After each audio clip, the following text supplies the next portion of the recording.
बंदी छोड़ सतगुरु रामपाल जी परमेश्वर जी की जय हो। परम पिता परमात्मा सारी सृष्टि के रचनहार कुल मालिक असंख्य ब्रह्मांडों के स्वामी जगत गुरु तीनों लोकों में प्रवेश करके सबका धारण पोषण करने वाले राजाधिराज आत्माधार नाथों के नाथ देवों के देव महादेव सर्वेश्वर महेश्वर मृत्युंजय अजरो अमर आदि अनादि सनातनी प्रभु जगत पिता जगदीश्वर श्री श्री 1008 की उपाधि के वास्तविक अधिकारी अकाल मूरत सौद स्वरूपी राम वासुदेव सर्वगतम ब्रह्म परम पूज्य प्रथम पूज्य परम संत परम पुरुष परम धनी परम दयालु सत्य कबीर हक्का कबीर अल्लाहु कबीर अल्लाहु अकबर बाखबर अल्लाह ताला जगत के तारणहार जगत के मुक्तिदाता जगत के जगन्नाथ हारे के सहारे हिंदुओं के राम मुसलमानों के अल्लाह सिखों के वाहिगुरु ईसाइयों के मसीह दया के सागर दयानिधि करुणा के सागर करुणानिधि स्वयंभू परिभू संकट मोचन कष्ट हरण मंगल करण दुख भंजन अविगत कबीर निर्विकार निर्विषम परमात्मा अलय अलेख सतगुरु आदि अनादि सतगुरु असली मर्यादा पुरुषोत्तम असली राम असली कृष्ण असली घनश्याम असली मुरारी राजाओं के राजा महाराजाओं के महाराजा शहंशाहों के शहंशाह सम्राटों के सम्राट भगवानों के भगवान अल्लाहों के अल्लाह प्रभुओं के प्रभु मसीहाओं के मसीह सच्चे वाहिगुरु बाबाओं के बाबा पीरों के पीर सेठों के सेठ जगत सेठ सावड़सा सेठ सर्वगुण संपन्न अनंत कोटि कलाओं के स्वामी अनंत कोटि ब्रह्मांडों के नायक योगियों में महायोगी ध्यानियों में महाध्यानी सिद्धों में परम सिद्ध ज्ञानियों में तत्व ज्ञानी ब्रह्म ज्ञानी महाज्ञानी परम ज्ञानी सर्वश्रेष्ठ ज्ञानी विज्ञानी युवा कबीर समर्थ कबीर असमवात अमित ओजा सच्चे रहनुमा करीम अल्लाह शुभान अल्लाह दुनिया के अंतिम पैगंबर 8 सितंबर 1951 से गांव धनाना जिला सोनीपत हरियाणा भारतवर्ष की पावन भूमि पे प्रकट रियल कल्कि भगवान श्री नारायण साकार हरि श्री बाबा साहेब नूर अनंत परमात्मा सच्चे दरवेश सच्चे बाखबर संत श्रोमणी सतगुरु रामपाल जी परमेश्वर जी के चरण कमल में साध संगति से जुड़े हुए आप और हम सभी सत्सेवक भाई बहनों का अनंत कोटि दंडवत प्रणाम।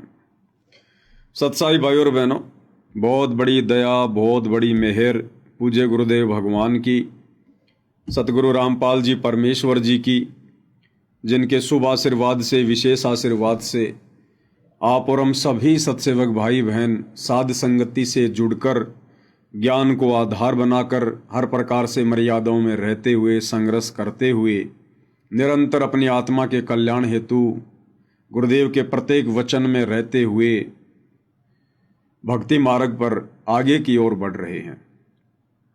भाई और बहनों, पूज्य गुरुदेव भगवान की विशेष रजा के बिना विशेष आशीर्वाद के बिना इस कलयुग की बिचली पीढ़ी में इस भक्ति मार्ग पर शास्त्र अनुकूल शत भक्ति मार्ग पर जो कि कांटों की सेज है, बड़े बड़े ऋषि मुनि साधु संत महात्मा आचार्य शंकराचार्य इस मार्ग पर नहीं टिक पाए नहीं चल पाए।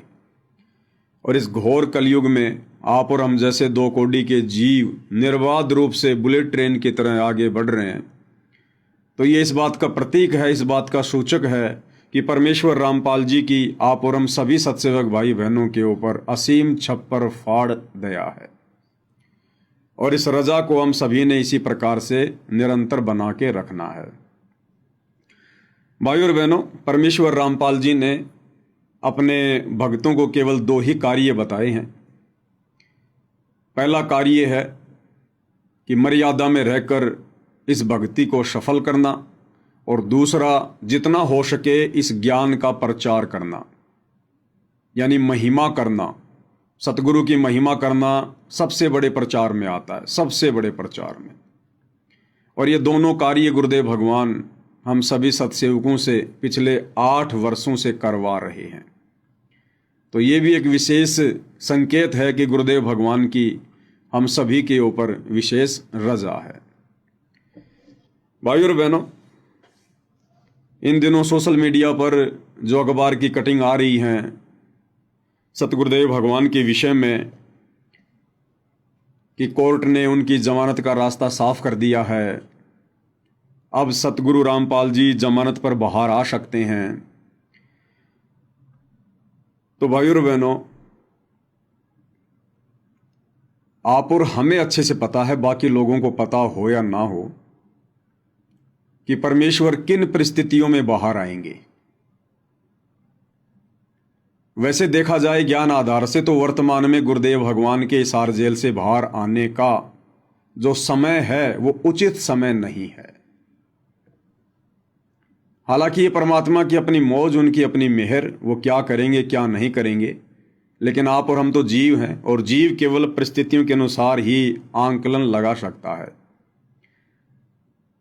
तो जिस प्रकार से गुरुदेव भगवान के जेल से बाहर आने की बातें हो रही हैं जमानत पर, तो दास को तो ज्ञान आधार से यह लगता है कि परमात्मा मुश्किल ही रजा करेंगे, क्योंकि वर्तमान समय उनका हिसार जेल से बाहर आने का उचित समय नहीं है। कुछ भी तो नहीं बदला, कुछ भी तो नहीं सुधरा।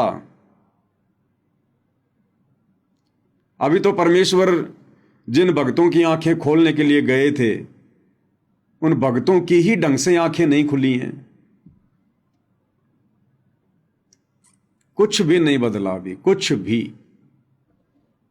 तो ज्ञान आधार से तो दास को लगता है कि बड़ा मुश्किल है इस समय परमेश्वर जी का बाहर आना। कोर्ट की तरफ से रास्ता साफ हो या ना हो, परमेश्वर कभी कोर्ट के भरोसे नहीं बैठा करते हैं। संत अपनी मर्जी के मालिक होते हैं, दुनिया उनकी गुलाम होती है। दुनिया में जज भी आ गया, वकील भी आ गया, प्रधानमंत्री भी आ गया, सब आ गए। तो कोर्ट की तरफ से अगर रास्ता साफ भी हो जाता है, और यदि गुरुदेव भगवान ना आना चाहें, तो कोर्ट कोई जबरदस्ती बाहर नहीं कर सकता। परमात्मा है, परमात्मा कुछ भी कर सकता है। उनके संकेतों से सब कुछ चलता है।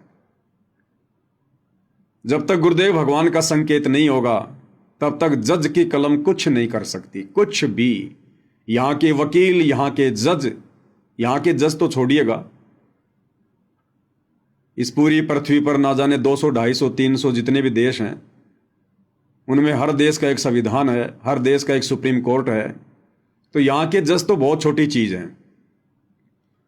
तीनों लोगों का जज धर्मराज, उसकी कलम भी परमेश्वर रामपाल जी के संकेत से चलती है। तो हम सत्सेवक भाई बहन केवल वर्तमान परिस्थितियों के अनुसार आइडिया लगा सकते हैं कि फिलहाल परमेश्वर जी का हिसार जेल से बाहर आने का उचित समय नहीं है। परमेश्वर ने तो बहुत कुछ करना है, दूध का दूध और पानी का पानी करना है। ये जबरदस्ती तो भगवान करेंगे नहीं। और अब गुरुदेव भगवान यदि बाहर आते हैं, तो गुरुदेव कोई पैरोल पर तो आएंगे नहीं कि 15 दिन के लिए आ गए, 20 दिन के लिए आ गए। जिस प्रकार से कोर्ट उनके विषय में कह रहा है, उस हिसाब से गुरुदेव जमानत पर आएंगे। और जमानत का मतलब क्या होता है?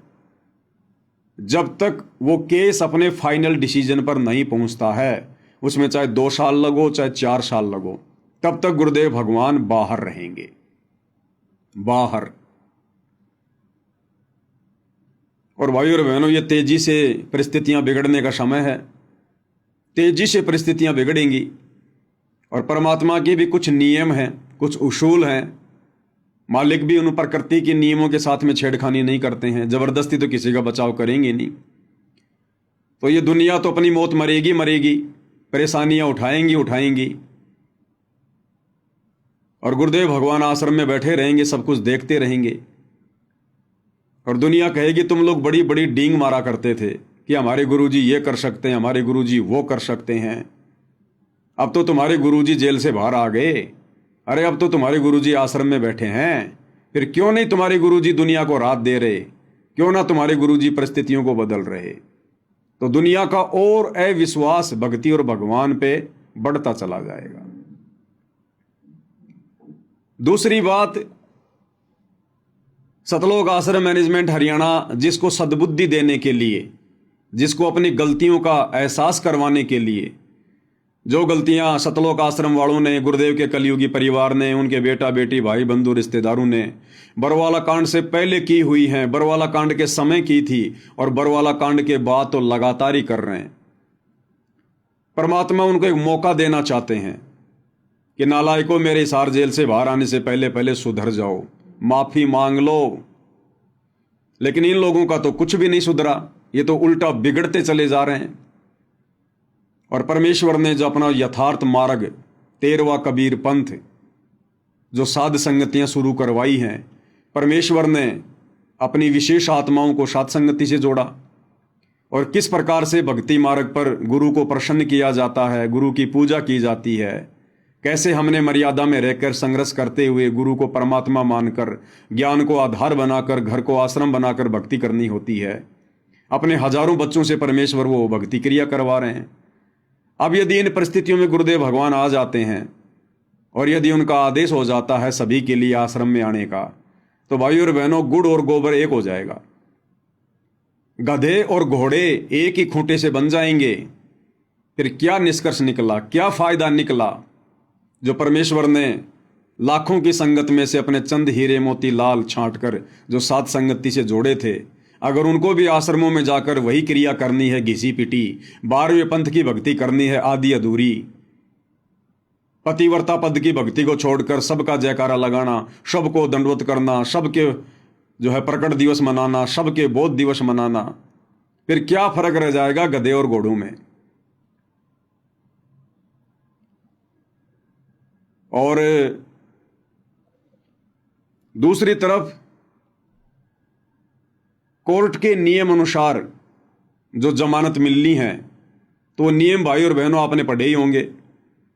उन नियमों में साफ साफ कहा है कोर्ट ने कि संत रामपाल जी कुछ नियम और शर्तों के दायरे में रहकर जमानत प्राप्त कर सकते हैं। वो नियम क्या है कि संत रामपाल जी किसी भी प्रकार का धार्मिक या सामाजिक कोई भी कार्यक्रम नहीं कर सकते।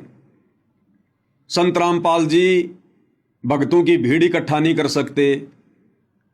संत रामपाल जी कोई प्रवचन नहीं कर सकते, सत्संग नहीं कर सकते।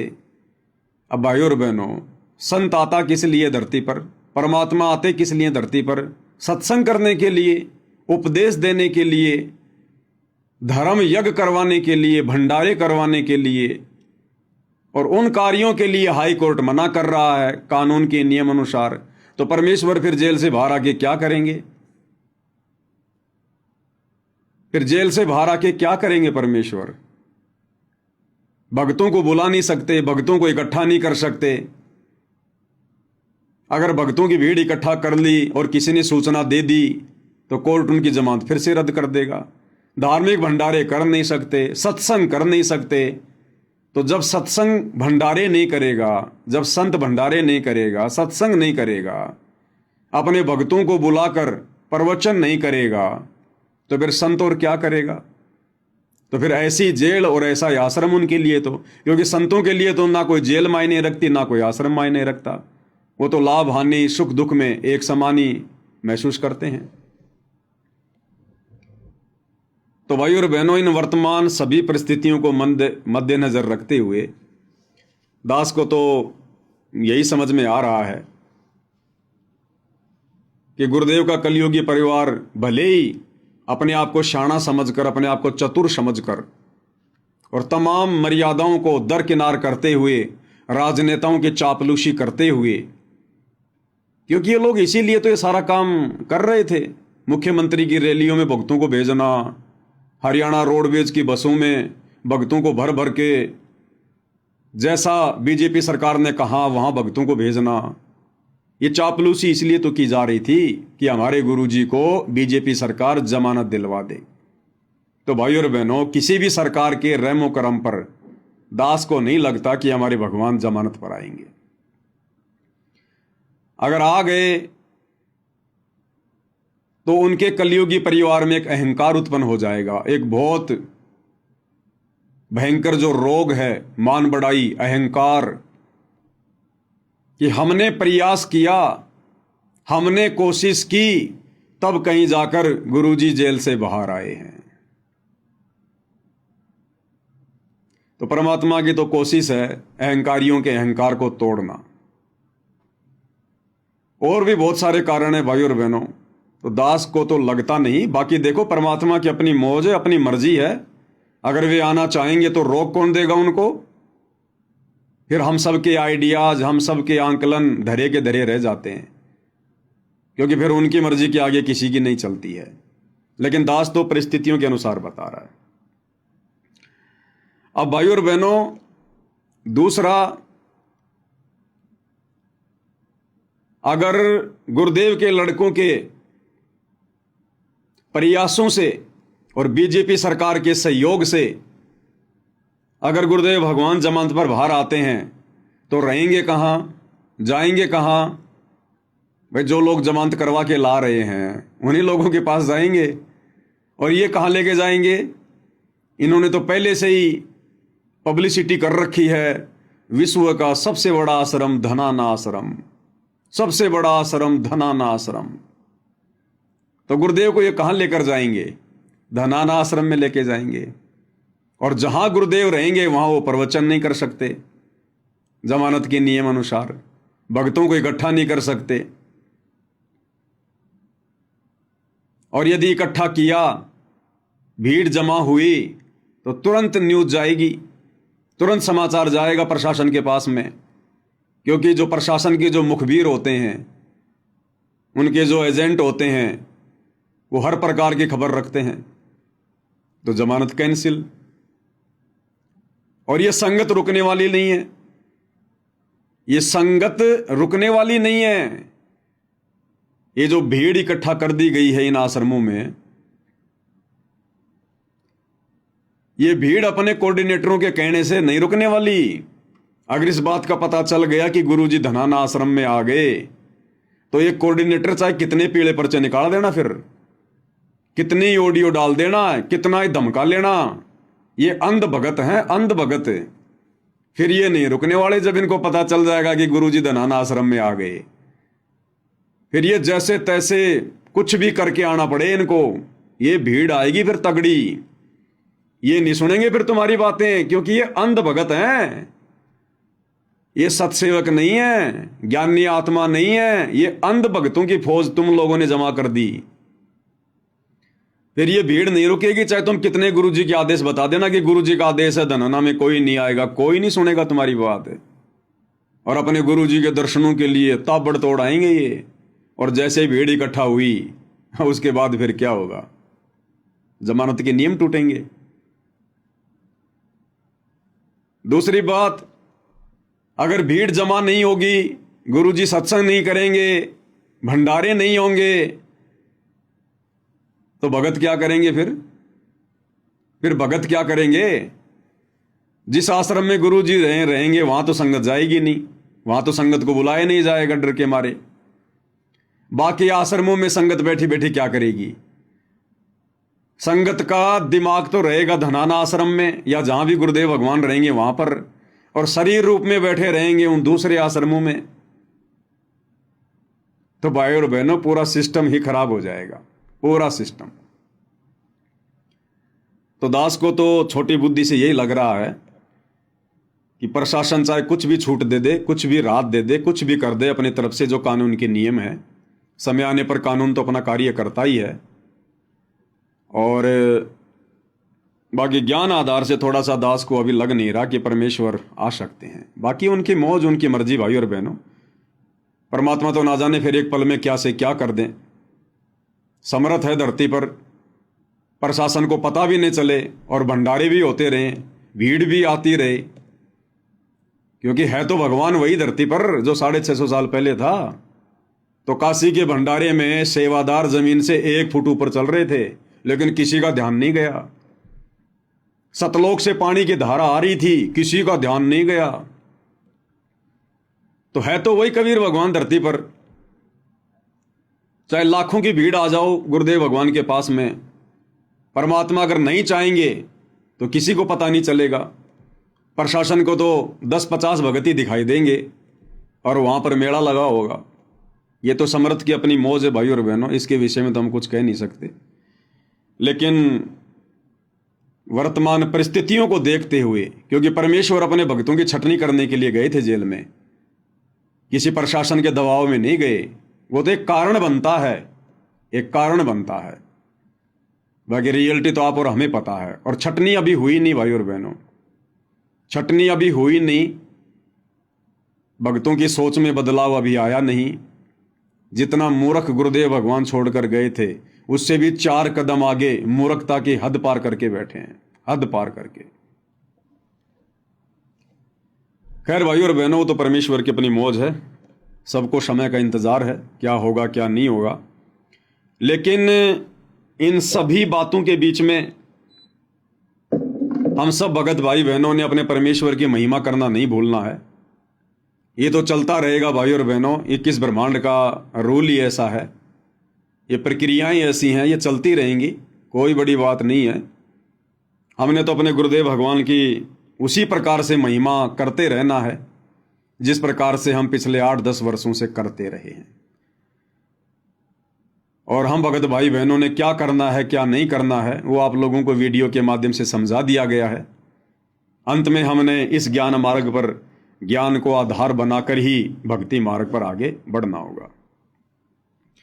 तो परमेश्वर की महिमा में आज हम आगे बढ़ते हैं। और जैसा कि बार बार आप भाई बहनों को बताया जाता है, और ये बार बार बताना बहुत ही जरूरी है भाई और बहनों, क्योंकि युगों युगों से हम जो गलती करते आ रहे हैं, हम फिर से उस गलती को ना दोहरा दें, फिर से हम अपने जन्म ना बढ़ा लें, अपने परमेश्वर को दुखी ना कर दें। उसके लिए हमने बारंबार उन पिछली गलतियों को दोहराना शिक्षात्मक रूप से बहुत जरूरी है। और सबसे बड़ी गलती क्या रही हमारी युगों युगों से? हमने गुरु को परमात्मा नहीं माना, केवल अपना गुरु मानकर छोड़ दिया, एक संत मानकर छोड़ दिया, उन्हें कबीर नहीं माना, परमात्मा नहीं माना। तो ये गलती हम भाई बहन वर्तमान में नहीं दोहराएंगे बिल्कुल भी। इसीलिए गुरुदेव भगवान ने इस कलयुग की पिछली पीढ़ी में आकर हमें ये सत उपदेश दिया है, हमें ये तत्व ज्ञान दिया है, हमें जहरे कुएं से निकालकर परमेश्वर ने अमृत पिलाया है। तो भला अब हम इस अमृत को कैसे बर्बाद होने देंगे? तो परमेश्वर हमें इसी दिशा में आगे बढ़ाते हुए अपने सत्संग के माध्यम से और अधिक दृढ़ करते हुए क्या कह रहे हैं कि योगी कौन होता है? योगी, योगी यानी भगत। आध्यात्मिक भाषा में योगी को कहते हैं भगत। और हमने सोच लिया कि योगी वो होता है जो योग क्रिया करता है, जैसे बाबा रामदेव करता है, कभी पेट को हिला देता है, कभी ऊपर को पैर कर लेता है। तो हमने सोच लिया योगी वो होता है जो योग करता है। लेकिन परमेश्वर कह रहे हैं कि योगी वो नहीं होता जो खाली योग करता है, योगी यानी भगत। और भगत हम कब बनेंगे, कैसे बनेंगे? उसके लिए गुरुदेव हमें गीता अध्याय 2 श्लोक नंबर 53 का उदाहरण दे रहे हैं कि जब तक मन में उठने वाली तरह तरह की शंकाओं का मर्दन नहीं हो जाएगा, हमारी हर प्रकार की शंकाओं का समाधान नहीं हो जाएगा, जब तक हम छोटी छोटी बातों को लेकर मन में शक और संदेह पैदा करना नहीं छोड़ देंगे, किसी के भी कहने से विचलित होना नहीं छोड़ देंगे, और जब तक हमारी बुद्धि किसी निष्कर्ष पर जाकर नहीं टिक जाएगी, तब तक तो हम योग को भी प्राप्त नहीं होते, अर्थात हम एक सच्चे भगत भी नहीं कहला सकते। भक्ति तो उसके बाद शुरू होती है। तो परमेश्वर क्या कह रहे हैं, और उसके बाद एक मानचित्र का उदाहरण देकर परमेश्वर हमें समझा रहे हैं कि भक्ति मार्ग के फैसले देखा देखी में नहीं लिए जाते, भेड़ चाल में नहीं लिए जाते, भीड़ को देखकर नहीं लिए जाते। भक्ति मार्ग के फैसले ये प्रमाण देखकर, सबूत देखकर और ज्ञान को आधार बनाकर लिए जाते हैं। तो क्या कह रहे हैं परमेश्वर, ध्यान से सुनिएगा।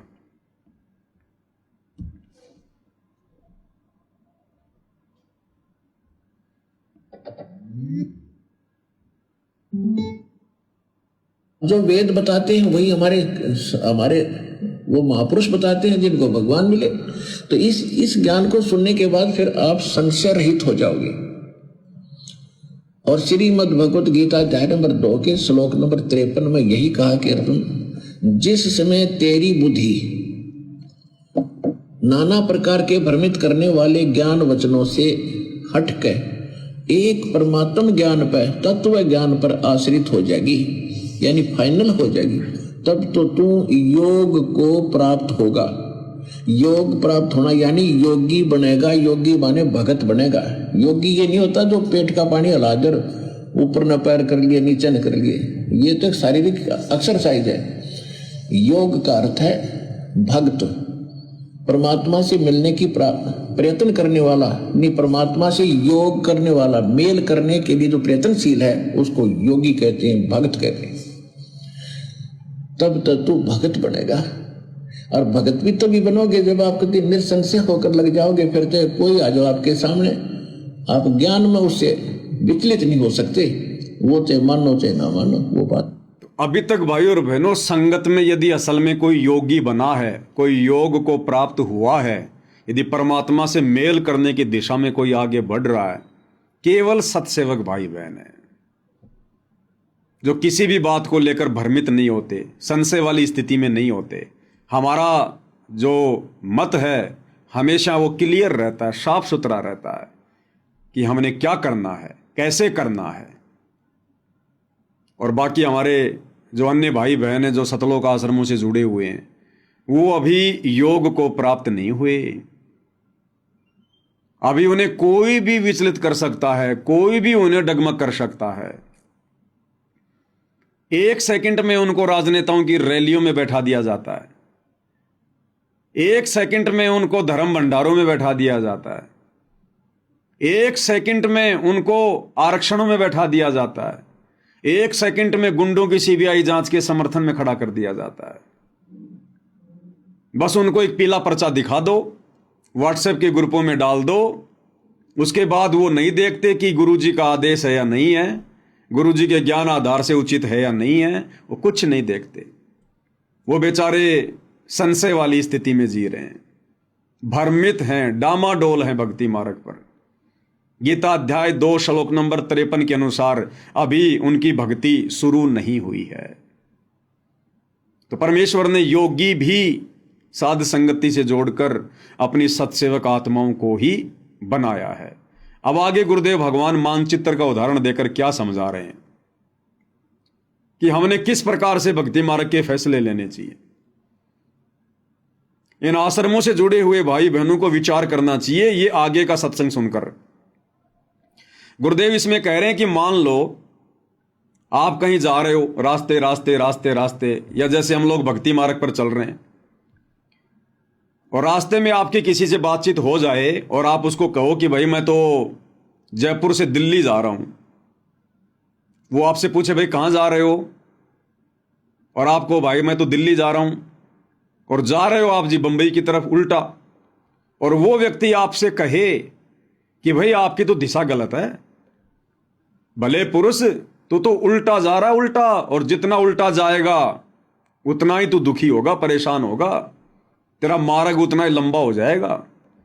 तो उल्टी दिशा में जा रहा है, दिल्ली तो उधर है उत्तर दिशा की तरफ, तू तो दक्षिण की तरफ जा रहा है बंबई की तरफ। तो गुरुदेव भगवान ने बताया यदि वो होश में होगा, यदि वो समझदार होगा, तो तुरंत विचार करेगा कि इस व्यक्ति ने ऐसा कहा तो क्यों कहा, कोई तो कारण होगा, इसका मेरे से कोई स्वार्थ नहीं है, मेरी और इसकी कोई रिश्तेदारी नहीं है। और ये व्यक्ति यदि कह रहा है कि भाई तेरी दिशा गलत है, तो गुरुदेव कह रहे कि समझदार भगत ने, समझदार व्यक्ति ने चिंतन करना चाहिए, उससे पूछना चाहिए कि भाई आपने ऐसा क्यों कहा। मैं तो बहुत सोच समझ के चला हूं, अपने घर से तफ्तीश करके चला हूं, मैं आपकी बात क्यों मानूं कि मैं गलत दिशा में जा रहा हूं। अब यदि वो व्यक्ति उसको मानचित्र दिखाकर समझाए कि भाई देख तू यहां खड़ा है, हाँ भाई यहां खड़ा हूं मैं, और देख जाना है तुझे दिल्ली, और दिल्ली तो भाई इस तरफ देखो उत्तर दिशा में है, और तू कहां जा रहा है, तू जा रहा दक्षिण में बंबई की तरफ, देखिए मानचित्र तेरे सामने। उसके बाद यदि वो व्यक्ति होश में होगा, भांग नहीं पी रखी होगी काल की, तो वो व्यक्ति चिंतन मनन करेगा कि भाई वास्तव में अब भी कोई संशय रह गया, अगले ने मानचित्र खोल के दिखा दिया, प्रमाण दे दिया कि मैं कहां खड़ा हुआ हूं और मुझे जाना किधर था और मैं जा किधर रहा हूं। उसने फिर उस व्यक्ति का धन्यवाद करना चाहिए कि आपने मेरा समय बचा दिया। इसी प्रकार भक्ति मार्ग पर गुरुदेव भगवान समझा रहे हैं कि भक्ति मार्ग पर यदि आपकी दिशा गलत है, आप यदि अपने गुरुदेव के नियमों के विरुद्ध चल रहे हैं, भक्ति विरुद्ध कार्य कर रहे हैं, और यदि कोई सत्सेवक भाई बहन साथ संगति वाले रोका टोकी करते हैं, वीडियो बनाकर तुम्हें समझाते हैं कि तुम्हारी दिशा गलत है, तुम सही नहीं जा रहे, गुरुदेव ने हमें जिस भक्ति वाली दिशा में जाने के लिए बताया है, जिन नियमों को फॉलो करने के लिए समझाया है, तुम उसके विपरीत जा रहे हो, तुम भ्रमित हो भाई, भ्रमित। अब गुरुदेव ने बताया अगर वो समझदार भगत होगा तो तुरंत विचार करेगा और कहेगा भाई आपने ये बात क्यों कही, मेरे को तो मेरे कोऑर्डिनेटर ने यही बताया है कि गुरुजी का आदेश है, देखो पीड़ा पर्चा आ गया, हमने राजनीति करनी है, परशुराम जी की जयंती में जाना है, सिरसा अनाज मंडी कबीर जी की जयंती मनानी है, अयोध्या में भंडारा लगाना है, जाटों के आरक्षण में बैठना है, गुंडों की सीबीआई जांच में जाना है, समर्थन करना है, 5 लाख रुपए चंदे के रूप में देने हैं, जाटों की धर्मशाला बनानी है, अन्नपूर्णा योजना के तहत गांव गांव जाकर आलू प्याज टमाटर बांटना है, लोगों के मकान बनाने हैं। आप कैसे कह रहे हो, हमारे कोऑर्डिनेटर ने तो यही बताया। अब यदि सत्सेवक भाई बहन आपको मानचित्र दिखा देते हैं, रियल भक्ति का संविधान की गुरु ने क्या बताया, भाई तेरा कोऑर्डिनेटर गुरु है या सतगुरु रामपाल जी हैं, भाई सतगुरु रामपाल जी हैं, तो सतगुरु रामपाल जी ने जो भक्ति विधि बताई है, भगत की जो रहनी करनी बताई है, क्या करना है क्या नहीं करना है, कौन से कर्म करने हैं कौन से कर्म छोड़ने हैं, अगर तुझे वो बता दिए जाएं, वो नियम बता दिए जाएं, तुझे वो विधान तेरे सामने रख दिया जाए तब तो मानेगा। तो समझदार भगत तो कहेगा हाँ भाई फिर तो मानना ही पड़ेगा, फिर मैं कोऑर्डिनेटर की क्यों मानूंगा, मैं तो अपने भगवान की मानूंगा। तो गुरुदेव भगवान का संविधान है, उनके सत्संग, उनके द्वारा लिखी गई पुस्तकें,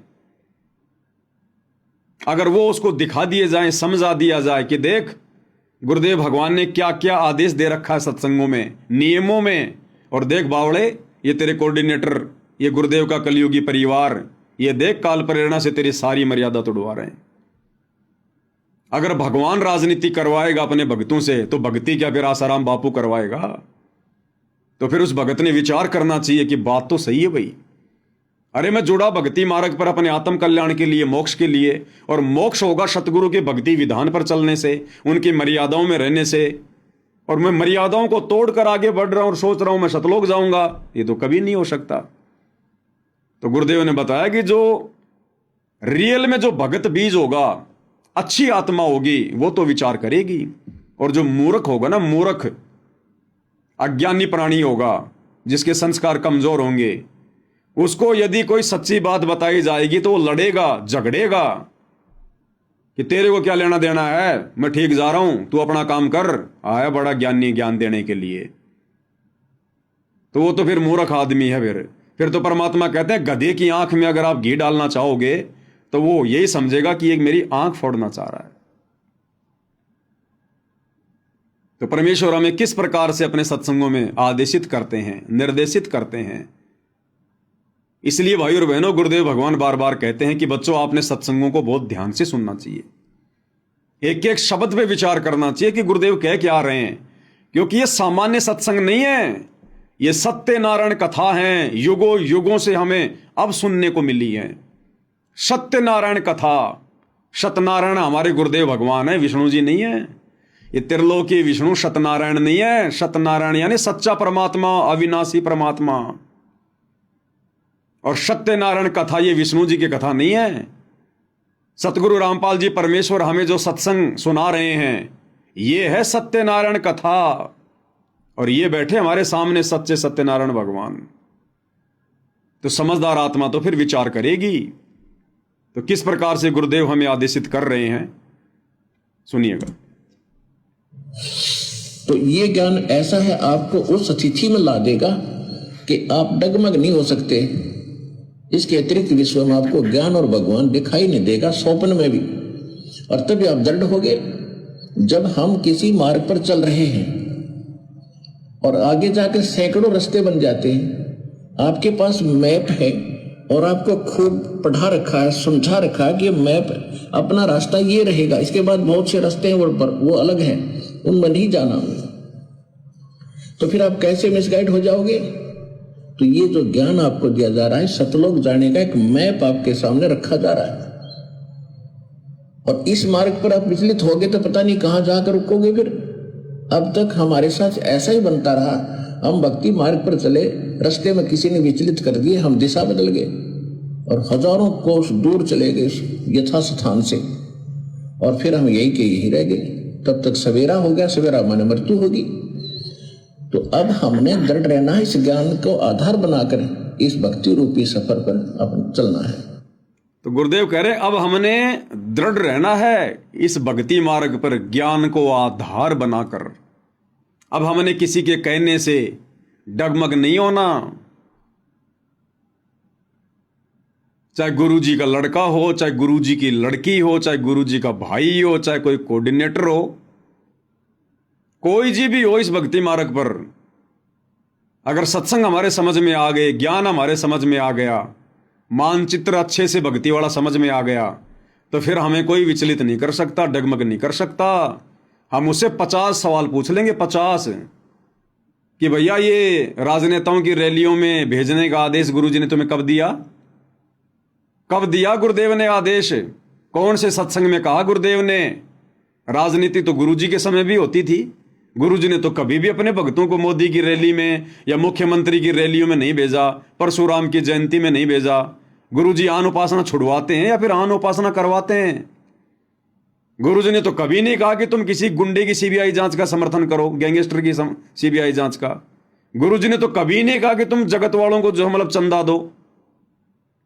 तो तुम लोग क्या करवा रहे हो हमारे से, और नाम तुम गुरुजी का ले रहे हो? तो गुरुजी ने कब कहा, कब आदेश दिया, कौन से सत्संग में दिया? जरा वो सत्संग तो दिखाओ, उस पुस्तक में तो लिखा हुआ दिखाओ। तो भाई हम तुम्हारी बात क्यों माने? हम तो गुरु की बात मानेंगे तब हमारा मोक्ष होगा। लेकिन इतना बुद्धि विवेक तो भाई और बहनों वर्तमान में इस काल ने संगत में छोड़ा ही नहीं।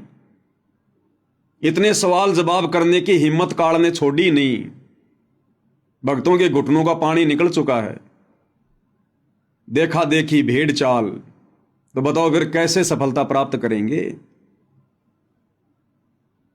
अरे हमने निष्कर्ष निकालना चाहिए, क्योंकि ये परीक्षा का समय चल रहा है। हमने हर प्रकार से एक एक कदम फूक फूक के रखना चाहिए, मंथन करना चाहिए। वैसे भी आम समाज में एक समझदार व्यक्ति होता है ना, और उसको यदि कोई बात पूछी जाती है वो भी तुरंत जवाब नहीं देता। समझदार व्यक्ति क्या करेगा? ठीक है भाई, थोड़ा सा मेरे को समय दो, 1-2 दिन का, सोच समझ के फिर मैं बताऊंगा। जगत वाले भी इतना बुद्धि विवेक से चलते हैं, और हम भगत होकर हमें आश्रम में बुला लिया गया कि गुरुजी के दर्शन होंगे, गुरुजी लाइव दर्शन देंगे, आ जाओ आ जाओ आ जाओ। दौड़ लियो भगत। चलो वो तो ठीक है भाई, गुरुजी दर्शन दे रहे हैं, बहुत अच्छी बात है, दौड़ लिए, आ गए आश्रम में। रात के 12 बजे फिर तुम्हारे को हरियाणा रोडवेज की बसों में बैठाया जा रहा है कि बैठो बैठो बैठो, और कोई सवाल जवाब ही नहीं कर रहा। भाई कहां ले जा रहे हो? अरे कहां ले जाके पटकोगे, कहां ले जाके छोड़ोगे, ये तो बता दो। नहीं नहीं नहीं, चलो चलो बाद में बताएंगे, गुरुजी का आदेश है, गुरुजी का आदेश है, सेवा सेवा सेवा। अरे भाई कौन सी सेवा, कैसी सेवा? आश्रम के बाहर कौन सी सेवा आ गई? जब तक वो क्लियर नहीं करते तब तक आप लोगों ने बैठना नहीं चाहिए था उन बसों में। लेकिन भेड़ चाल है भाई और बहनों। भेड़ों को यदि कोई ट्रक में डालता तो भेड़ें सवाल जवाब नहीं करती हैं, वो तो एक दूसरे के ऊपर सेट हो जाती हैं।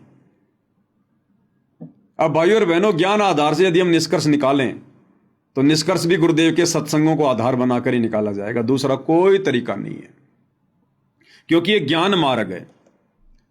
अब गुरुदेव भगवान हमें क्या बता रहे हैं, निष्कर्ष कैसे निकलता है, सत्संगों को कैसे आधार बनाया जाता है। अब ये सत्संग है पूज्य गुरुदेव भगवान का। अब गुरुदेव भगवान हमें गीता जी के कुछ श्लोक पढ़ा रहे हैं। अब मात्र ये श्लोक नहीं है, गुरुदेव केवल हमारे को श्लोक ही नहीं समझा रहे,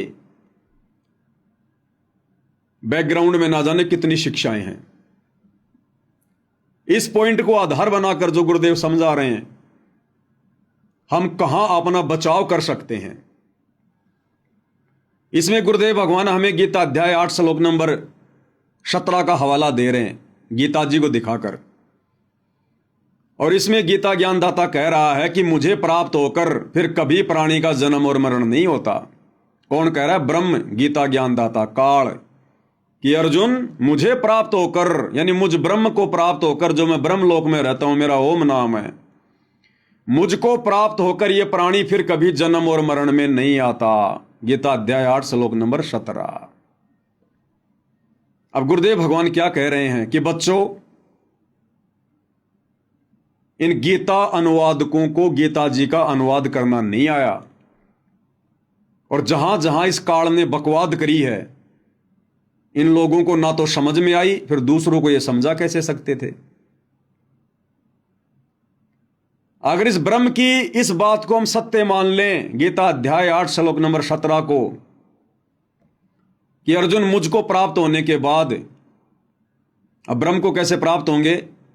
जब विधि विधान अनुसार इसकी ओम नाम की साधना करेंगे, और जो मर्यादा है वो मर्यादा में रहेंगे, तो इसके ब्रह्मलोक में जाएंगे। ब्रह्मलोक में ये काल रहता है, तो हम इसको ब्रह्म को प्राप्त हो जाएंगे। तो अगर गीता अध्याय 8 श्लोक 17 के अनुसार अगर इस काल की इस बात को हम सत्य माने कि मुझको प्राप्त होने के बाद में ये प्राणी कभी जन्म मरण में नहीं आता, तो फिर गुरुदेव भगवान कह रहे हैं फिर तो भैया वो गीता का अध्याय 4 श्लोक 5 और 9, 12 का 2, 10 का 2, फिर तो वो 4 श्लोक फेल हो जाएंगे। अगर 8 के 17 को सही मान के चलें कि ब्रह्म प्राप्ति के बाद में जन्म और मरण नहीं होता, तो फिर गीता अध्याय 4 श्लोक 5, गीता अध्याय 4 श्लोक 9, गीता अध्याय 10 श्लोक 2, गीता अध्याय 12 श्लोक 2, गीता अध्याय 2 श्लोक नंबर 17 कि अविनाशी तो उसको जान जिसको मारने में कोई सक्षम नहीं। और बाकी श्लोकों में क्या लिखा हुआ है कि अर्जुन तेरे और मेरे भी बहुत जन्म हो चुके हैं, तू नहीं जानता मैं जानता हूं, मेरे जन्म और मरण अलौकिक हैं। अगर 8 के 17 को सही मान लें कि ब्रह्म की भक्ति करने से जन्म और मरण समाप्त हो जाता है, जीव कभी मृत्यु में नहीं आता, दोबारा जन्म नहीं होता, तो फिर बाकी श्लोक पहले वाले वो गलत साबित हो जाएंगे। तो इसी प्रकार भाई और बहनों, पहले आप ये सुनिएगा, फिर आगे भक्ति मार्ग में हम इसका विश्लेषण करेंगे। हे अर्जुन, ब्रह्मलोक पर्यंत सब लोग पुनर्वृत्ति में हैं, परंतु हे कुंती पुत्र, मुझको प्राप्त होकर पुनर्जन्म नहीं होता। अगर ये सत्य है ये श्लोक, तो वो चौथे अध्याय का 5वां और 9वां गलत हो गया, और 15वें अध्याय का 16वां और 17वां भी गलत हो गया, और फिर 18वें अध्याय का 62वां, 15वें अध्याय का 4, 1 से लेकर 4, वो सारे श्लोक गलत सिद्ध हो जाते हैं। नहीं, ये समझन का अंतर है। यहां वो क्या कहना चाहता है कि जो इस मेरे प्रोसीजर को नहीं होते और वो मुझे प्राप्त हो जाते हैं, तो मेरे प्राप्त होने वाले को भी जन्म मृत्यु में रहना ही पड़ता, जो ये बात नहीं जानते। तो क्लियर कर दिया गुरुदेव ने। इसी प्रकार भाई और बहनों, अध्यात्म मार्ग में 2014 बरवाला कांड के बाद गुरुदेव भगवान के कलयुगी परिवार ने, इन कोऑर्डिनेटरों ने भगत समाज से जो जो मर्यादा विरुद्ध ये कर्म करवाए हैं, और आदेश किसका बताया? गुरुदेव का, भगवान का, परमात्मा का, कि गुरु जी का आदेश है। हमने 2019 में कांग्रेस सरकार को फुल समर्थन करना है, कांग्रेस सरकार को जिताना है, बीजेपी को हराना है। 2024 में इन्होंने गुरुजी का नाम लेकर नया आदेश निकाल दिया कि अब हमने कांग्रेस को छोड़कर बीजेपी को जिताना है, बीजेपी का फुल सपोर्ट करना है, और जो व्यक्ति बीजेपी को वोट नहीं देगा उसकी आश्रमों में नो एंट्री, उसको गुरुद्रोही घोषित कर दिया जाएगा। हमने राजस्थान के गैंगस्टर आनंदपाल सिंह को शहीद का दर्जा दिलवाने के लिए राजपूत करणी सेना के साथ मिलकर रैलियां निकालनी है, धरने प्रदर्शन करने हैं, और राजपूत करणी सेना को चंदे के रूप में पैसा देना है। गुरुजी का आदेश है। हमने हरियाणा के जाट आरक्षण में जाट भाइयों का समर्थन करना है, उनके धरनों पर जाकर बैठना है, और चंदे के रूप में आरक्षण संघर्ष समिति को पैसा देना है। हमने आन उपासकों के लिए अयोध्या में जाकर भंडारा लगाना है। हरियाणा के गोहाना के सोनीपत में जाट धर्मशाला का 5वां फ्लोर बनाना है। गुरुजी का आदेश है, 1 करोड़ रुपया लगेगा। परशुराम की जयंती में जाना है, जो कि आन उपासना के अंतर्गत आती है। कबीर जयंती में जाना है, सिरसा अनाज मंडी, जो कि आन उपासना के अंतर्गत आती है। हमने गांव गांव जाकर लोगों को राशन बांटना है, उनके मकान बनाने हैं, जो कि परमेश्वर के विधान के खिलाफ है। अगर 2014 बरवाला कांड के बाद गुरुदेव के कलयुगी परिवार के द्वारा यानी कोऑर्डिनेटरों के द्वारा गुरुदेव भगवान का आदेश बताकर पीले पर्चे निकालकर जिस प्रकार से संगत से मर्यादाएं तुड़वाई गई हैं, ये आदेश संगत को बताए गए हैं। यदि भाइयों और बहनों हम इन तमाम आदेशों को यदि गुरुदेव भगवान का आदेश माने तो भाइयों और बहनों फिर 2014 बरवाला कांड से पहले गुरुदेव भगवान ने हमें जितना भी ज्ञान दिया, जितना भी भक्ति विधान बताया, जितने भी नियम बताए, फिर भाइयों और बहनों सारे गलत सिद्ध हो जाते हैं, गलत साबित हो जाते हैं। अगर गुरुदेव के परिवार के द्वारा बताए गए भक्ति विरुद्ध बातों को गुरुजी का आदेश माना जाए तो 2014 बरवाला कांड से पहले गुरुदेव ने दिन रात एक कर दिए हमें भक्ति विधान समझाने के लिए, सत्संग करने के लिए। फिर वो सारे सत्संग फेल हो जाते हैं भाई, क्योंकि गुरुजी का भक्ति विधान कहता है कि बच्चों हमने गेम नहीं खेलना, गेम खेलने में किसी का सहयोग भी नहीं करना हमने। और गुरुदेव के परिवार ने धनाना गांव में बैडमिंटन का स्टेडियम बना दिया। तो किसका विधान सही, किसका विधान गलत? फिर तो गुरुदेव भगवान दोगले हो गए। 2014 से पहले तो वो क्या बताया करते थे, और इन लोगों के अनुसार फिर 2014 के बाद जेल में जाकर वो क्या आदेश दे रहे हैं। हरियाणा के जाट आरक्षण में भक्तों को जाकर बैठा दिया कि गुरुजी का आदेश, जबकि 2014 बरवाला कांड से पहले गुरुजी ने क्या बताया। एक बार गुरुदेव के मुख कमल से सुन लेते हैं। गुरुदेव भगवान कहते हैं, दुनिया से ती दोस्ती पड़े भजन में भंग, एकाएकी राम से या साधु के संग। कबीरा दुनिया से ती दोस्ती ओए भजन में भंगे, एकाएकी राम से है कै साधु के संगे। बिना सत्संगी के पास बैठने में भी आपको पाप लगेगा, आपका भजन भंग हो सकता है।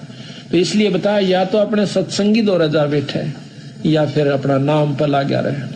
अगर आप किसी दूसरे के पास बैठोगे हुक्का पाड़ पे तो जान देने का लो पी लो न मेरे यार, तो उन्होंने कहेगा ना मन तो छोड़ दिया। क्यों क्या हो गया भाई, नाम ले लिया ओ तुरे सोचू खा कर बिल्ली नो गया आज करन चाली, यानी 36 ताने मारेगा। और फिर नो कहेगा भाई काल न तो रोटी भी छुटवाओगे तेरी, यू जा रहा है सत्संग देखा। तो आपके मन में विक्षेप हो सकता है, 1 दिन में 2 दिन में 3 दिन में तो जरूर अपना रंग वो चढ़ा कर मानेगा। तो इस करके उड़ा बैठे नहीं उस दौरे, अपना सत्साहिब कर उठ कर चलता बना। कोई प्रेमी दौरा बैठे, प्रेमी नहीं है तो अपनी कैसेट ला ली, कैसेट भी नहीं है तो अपना नाम सुमन लाग जा, खेत में चला जा, घूमे जा, भजन करें जा, अपना डोला पा हंडे जा, वैसे बैठ कर ले जा डेके में धूप में कोठड़े का गए अपनी चारपाई ना कर। तो कहते हैं कबीरा रसरी पाँव में केसो वै सुख चैने, यो श्वास नंगारा कूच का तेरा बाज रहा दिन रहने। तो अगर बरवाला कांड के बाद में सतलोक आश्रम मैनेजमेंट हरियाणा के द्वारा गुरुजी का यह आदेश बताकर हमें हरियाणा के जाट आरक्षण में जाकर बैठने का, उनका समर्थन करने का, उनको चंदा देने का आदेश यदि हिसार जेल से था गुरुदेव का, तो भाई और बहनों फिर ये सत्संग फेल हो जाते हैं गुरुदेव भगवान के, फिर परमात्मा का सत्संग रूपी विधान फेल हो जाता है।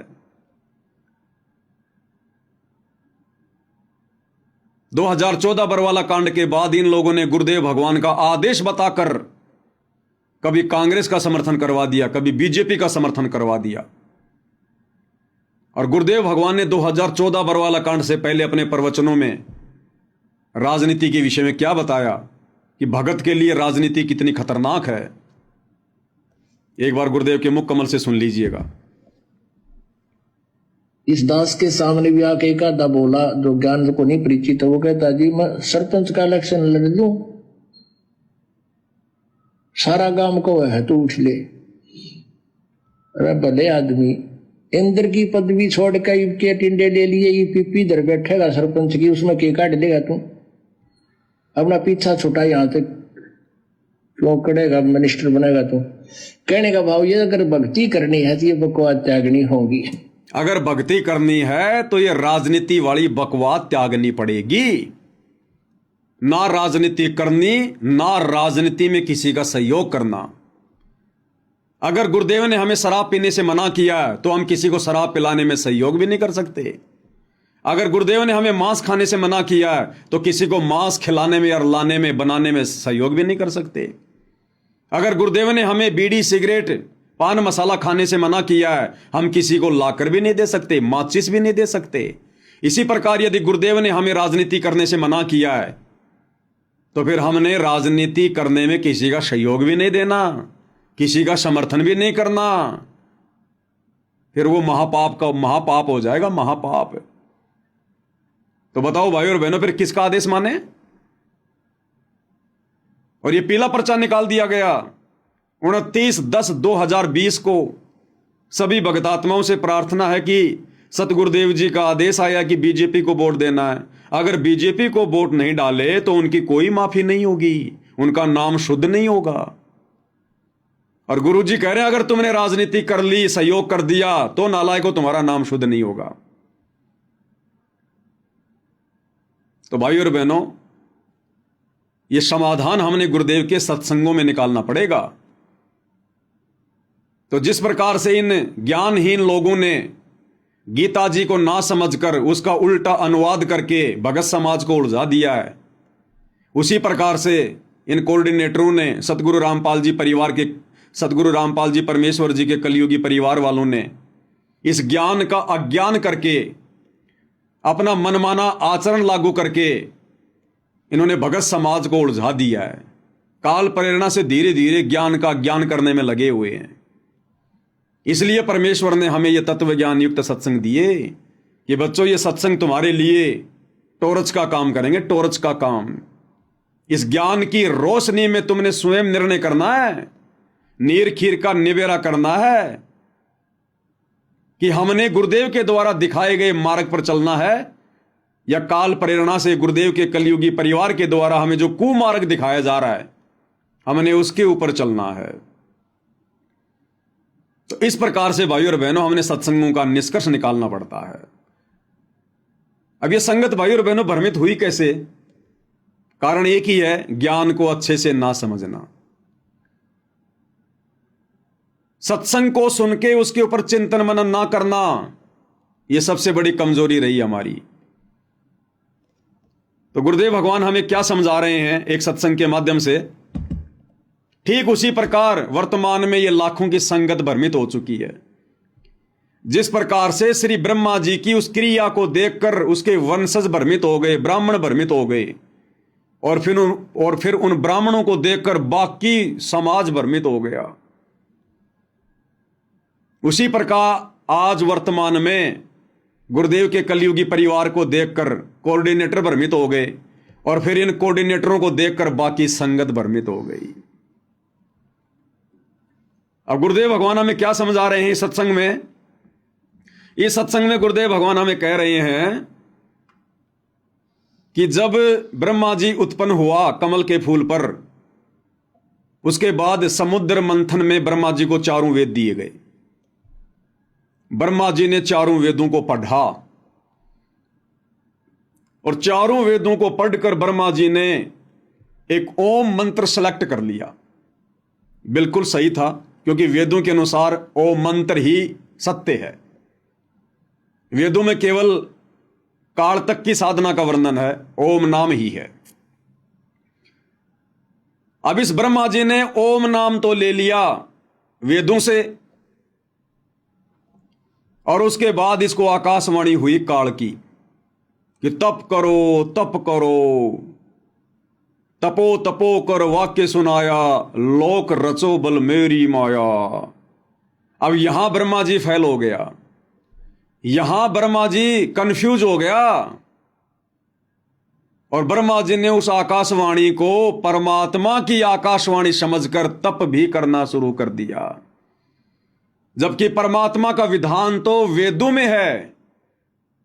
तो ब्रह्मा जी ने वेदों के अनुसार तो ओम नाम की साधना शुरू कर दी और उस आकाशवाणी को परमात्मा की आकाशवाणी मानकर, जो काल की आकाशवाणी थी, वेदों के विरुद्ध उसने तप करना शुरू कर दिया, क्योंकि तप करना वेदों में कहीं नहीं लिखा हुआ।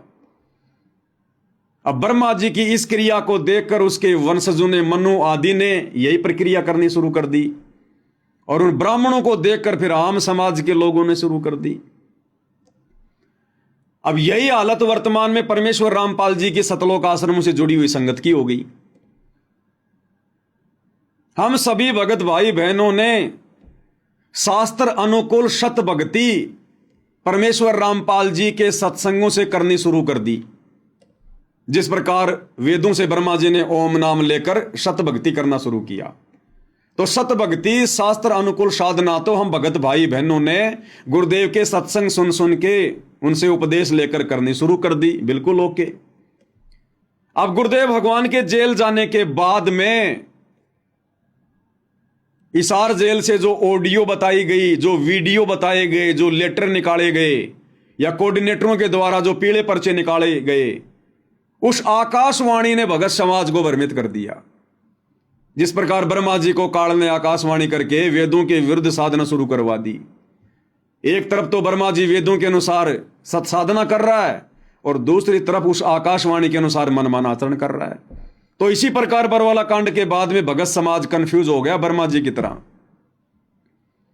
एक तरफ तो सतगुरु रामपाल जी के द्वारा बताई गई सत्य साधना कर रहा है और दूसरी तरफ बरवाला कांड के बाद इन कोऑर्डिनेटरों के बहकाव में आकर, गुरुदेव के कलयुगी बेटा बेटी भाई बंधु रिश्तेदारों के बहकाव में आकर राजनीति भी शुरू कर दी, गुंडों की सीबीआई जांच शुरू कर दी, आन उपासना शुरू कर दी, मनमाना आचरण शुरू कर दिया, देखा देखी शुरू कर दी।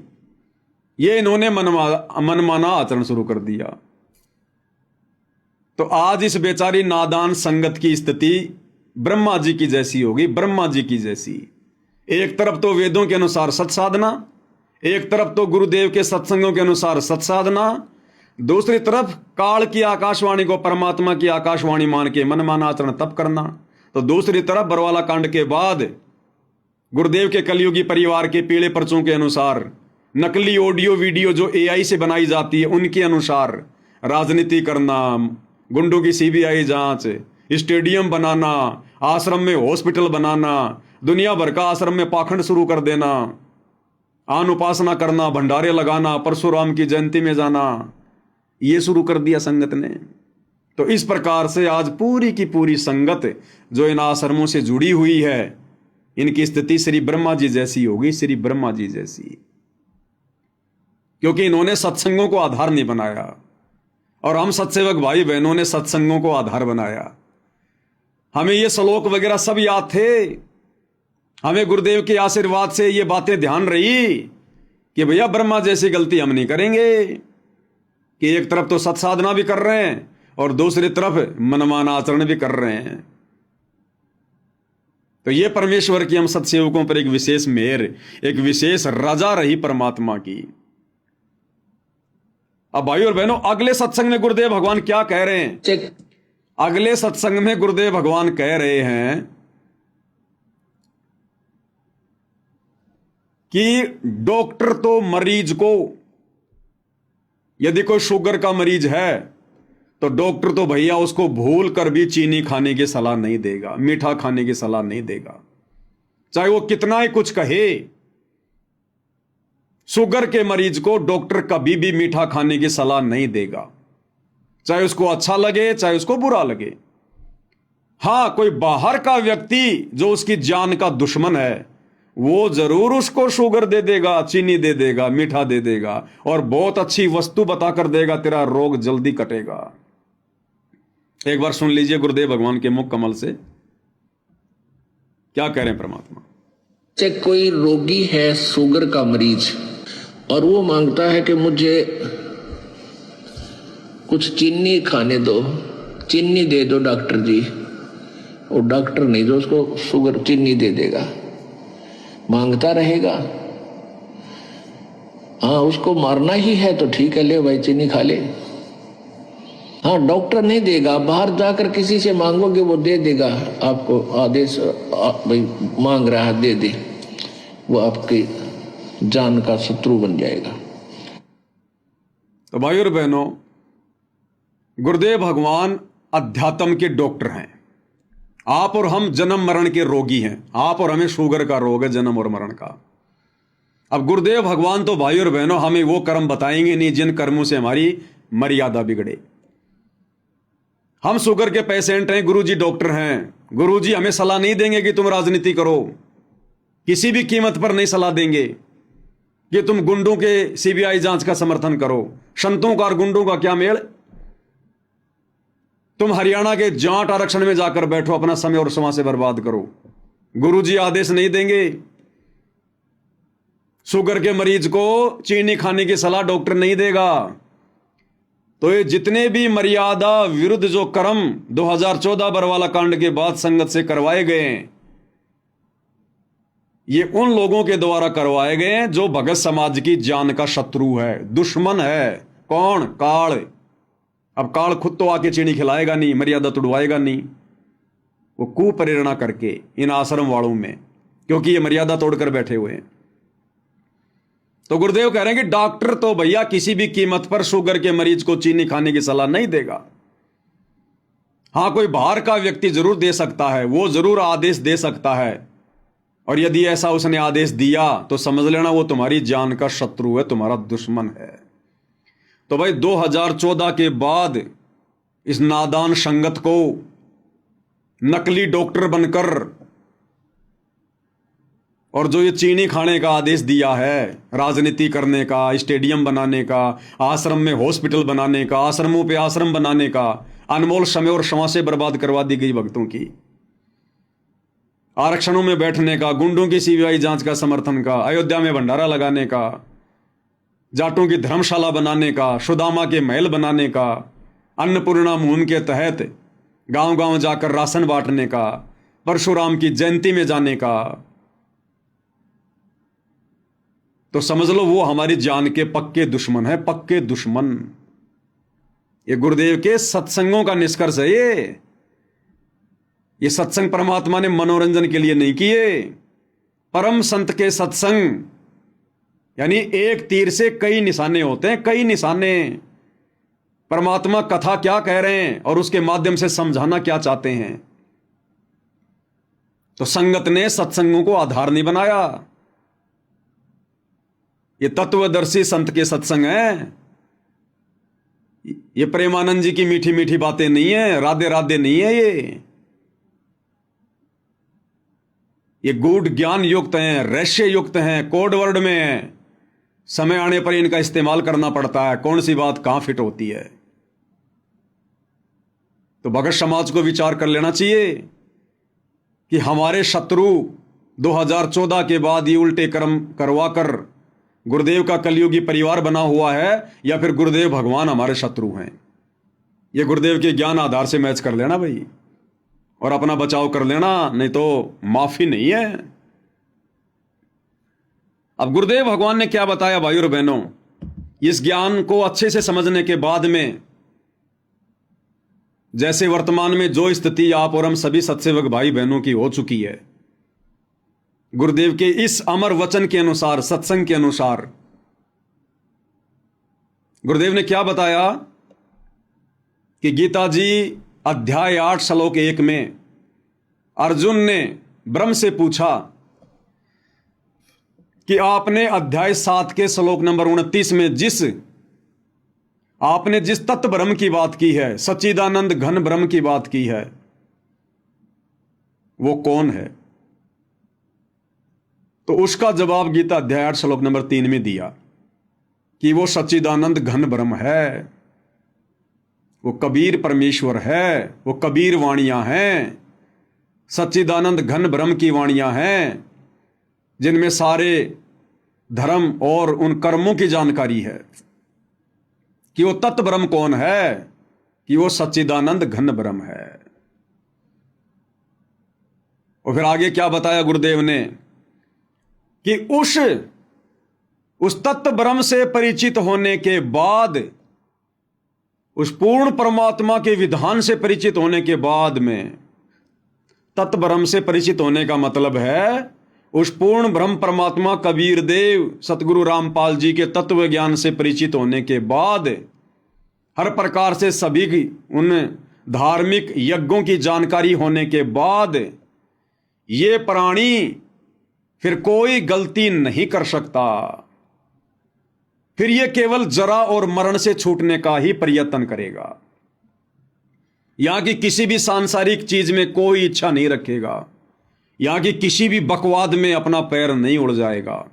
उस तत्व ब्रह्म से परिचित होने के बाद, यानी उस तत्वदर्शी संत के तत्व ज्ञान से परिचित होने के बाद, ये प्राणी फिर गलती नहीं कर सकता।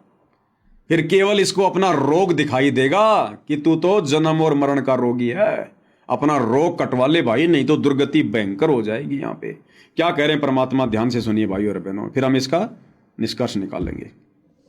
अध्याय नंबर 8 के श्लोक नंबर 1 में अर्जुन ने पूछा कि आप जी ने जो 7वें अध्याय के 29वें श्लोक में बताया है कि तत्ब्रह्म को जान के और सारे अध्यात्म स्पिरिचुअल नॉलेज से, कंप्लीट स्पिरिचुअल नॉलेज, संपूर्ण अध्यात्म ज्ञान से परिचित और सभी कर्मों से परिचित प्राणी केवल जरा और मरण के इस संकट से छूटने का प्रयत्न करता है। जरा माने बुढ़ापा, बुढ़ापे का दुख, मरण माने मृत्यु का कहर। ये दोनों दुख यहाँ पर कंपलसरी। तो जिसको ये ज्ञान हो जाता है, जो तत्वदर्शी संत की शरण में चले जाते हैं, उनको तो संपूर्ण अध्यात्म ज्ञान प्राप्त हो जाता है। फिर वो केवल उस तत्ब्रह्म से परिचित हो जाते हैं, तत्ब्रह्म से और सारे अध्यात्म ज्ञान से, सब कर्मों से। जैसे कोई किसी से कोई धोखा करेगा तो उसका फल भोगना पड़ेगा, चोरी करेगा तो वो देना पड़ेगा, उसके गधा बन कर देना पड़ेगा। तो ये कर्मों से परिचित हो जाने के उपरांत प्राणी गलती नहीं करेगा, भूखा रह सकता है। क्या कह रहे हैं गुरुदेव, उस तत्व ब्रह्म से परिचित होने के बाद, तत्वदर्शी संत से उपदेश लेने के बाद, तत्व ज्ञान से परिचित होने के बाद, अब गुरुदेव के जो सत्संग है वो तत्व ज्ञान है, उससे परिचित होने के बाद ये प्राणी फिर गलती नहीं कर सकता। तो भाई और बहनों, यदि ये नादान संगत जो आज सतलोक आश्रमों से जुड़ी हुई है, अगर ये गुरुदेव भगवान के तत्व ज्ञान युक्त सत्संग सुनकर उस तत्व ज्ञान से, तत्व ब्रह्म से परिचित हो गई होती, तो भाई और बहनों फिर ये बकवाद नहीं कर सकते थे। फिर किसी का पेड़ा पर्चा इनको डगमग नहीं कर सकता, कोई भी कोऑर्डिनेटर इनको उल्टे रास्ते पर नहीं चला सकता था, गुरुदेव का परिवार संगत को भ्रमित नहीं कर सकता था, आरक्षणों में नहीं बैठा सकता था, गुंडों की सीबीआई जांच में नहीं बैठा सकता था, किसी भी कुपात्र के हाथों में फिर यह संगत 1 रुपया भी भूल कर नहीं देती, अगर यह संगत तत्व ब्रह्म से परिचित हो जाती तो। इसलिए दास बार बार कहता है कि आश्रमों से जुड़ी संगत को तो तत्व ज्ञान की छींट भी नहीं है। अब उस तत्व ब्रह्म से कौन परिचित हुआ? सारे धर्मों की, उन कर्मों की, आध्यात्मिक यज्ञों की जानकारी किसको प्राप्त हुई? केवल साध संगति से जुड़े हुए सत्सेवक भाई बहनों को। तभी तो हमें अपना ये जन्म मरण का रोग दिखाई दे रहा है। हम लोग एक एक कदम भक्ति मार्ग पर फूंक फूंक के रख रहे हैं कि हम किसी के पीले पर्चों के गुलाम नहीं हैं, हम गुरुजी के कलयुगी परिवार के गुलाम नहीं हैं, हम किसी कोऑर्डिनेटर के गुलाम नहीं हैं, हम गुलाम हैं अपने भगवान के और उनके तत्व ज्ञान के। सत्संग ही हमारे गुरु हैं, ज्ञान ही हमारा गुरु है, और जैसा हमें परमात्मा का विधान निर्देशित करेगा हम वैसा ही चलेंगे। तो तत्व ज्ञान से, तत्व ब्रह्म से केवल सत्सेवक भाई बहन परिचित हुए हैं, जो काल की किसी भी प्रकार की सूक्ष्म चाल में फंसने से बचे हुए हैं। और तभी भाई और बहनों हम यहां से अपनी भक्ति को सफल करके गुरुदेव के साथ में बाहर निकल पाएंगे। इसलिए तो परमात्मा कहते हैं, ये संसार विघ्न की घाटी कोई निकलेगा बिरला सूर। ये संसार विघ्न की घाटी है, बहुत टेढ़ा मेढ़ा रास्ता है, काल इतनी आसानी से भक्ति परवान नहीं चढ़ने देगा, मर्यादाओं में नहीं रहने देगा। ये संसार विघ्न की घाटी और कोई निकलेगा बिरला शूर। कौन बिरला? जो उस तत्व ब्रह्म से परिचित हो जाएगा। तत्व ब्रह्म से अब ये नादान संगत भाई और बहनों ना तो उस तत्व ब्रह्म से परिचित है और ना तत्व ज्ञान से परिचित है। तत्व ब्रह्म कौन? सबसे बड़ा परमात्मा, परम अक्षर ब्रह्म, सत्य पुरुष कबीर देव, जो वर्तमान में सतगुरु रामपाल जी के रूप में धरती पर प्रकट हैं। ये है वो तत्व ब्रह्म, सार ब्रह्म, सार शब्द, भक्ति का सार, भक्ति का मूल, भक्ति का निष्कर्ष। इस तत्व ब्रह्म से केवल संगत परिचित है, साध संगति से जुड़े हुए भाई बहन। और इसी कारण से हम भाई बहनों ने अपने गुरुदेव भगवान के अलावा किसी अन्य को परमात्मा मानने से बिल्कुल इनकार कर दिया। हमारे हृदय में, हमारे दिलो दिमाग में, हमारे घर में, हमारे घट में हमारे पूज्य गुरुदेव भगवान के अलावा दूसरा कोई तत्व ब्रह्म नहीं है। हमारे खुद के भाई बहन हमारे को भ्रमित करना चाहते हैं, हमें डगमग करना चाहते हैं काल प्रेरणा से। काल खूब कोशिश करवा रहा है। एक वो 25 मिनट की इन्होंने AI से फिल्म बनाई, संत और परमात्मा का अद्भुत मिलन। वो काल ने इसीलिए तो बनवाई कि साथ संगत वालों को भ्रमित किया जाए, और ऑलरेडी जो लोग आश्रमों में आते हैं जो भ्रमित हैं उनको और ज्यादा भ्रमित किया जाए और गुरु को परमात्मा ना मानने दिया जाए। और आज उस वीडियो को देखने के बाद में शतलोक आश्रमों से जुड़ी हुई संगत अपने दिलो दिमाग में इस बात को गांठ बांध चुकी है कि सतगुरु रामपाल जी परमात्मा नहीं है। सतगुरु रामपाल जी तो 1997 में सतलोक चले गए, उनको तो कबीर जी ने सतलोक भेज दिया। अब तो संत रामपाल जी के चोले में कबीर जी हैं, यानी सत रामपाल जी परमात्मा नहीं है, संत रामपाल जी के रूप में कबीर जी हैं। काल ने उस फिल्म के माध्यम से संगत के ऊपर बहुत गहरा अपना शिकंजा कस डाला और साथ संगत वालों को भ्रमित करने की कुचेष्टा थी ये। लेकिन साथ संगत वालों को तो परमात्मा ने पहले से ही तत्व ब्रह्म से परिचित करवा दिया कि तुम्हारे गुरु के अलावा दूसरा कोई कबीर नहीं है, कोई तत्व ब्रह्म नहीं है। और आज इसी दिशा में भाई और बहनों, आप सभी सत्सेवक भाई बहनों के विश्वास को और अधिक दृढ़ बनाने के लिए आज ऐसा ही एक और ठोस प्रमाण गुरुदेव के सत्संग से, जो आज से पहले किसी भी भगत भाई बहन ने नहीं सुना होगा, नहीं देखा होगा, सत्संग जरूर सुना होगा लेकिन हमारे दिमाग में वो बात नहीं आई होगी जो गुरुदेव बोल गए। हम लोग बार बार क्या कहते हैं भाई और बहनों कि परमेश्वर अपनी जुबान का पक्का है। कल आपको वीडियो में भी दिखाया था जिसमें गुरुदेव कह रहे थे कि परमात्मा जुबान का पक्का है, उसका विधान कभी डगमग नहीं होता, उसके नियम, उसकी मर्यादा अटल हैं। साध वचन पलटे नहीं, पलट जाए ब्रह्मांड।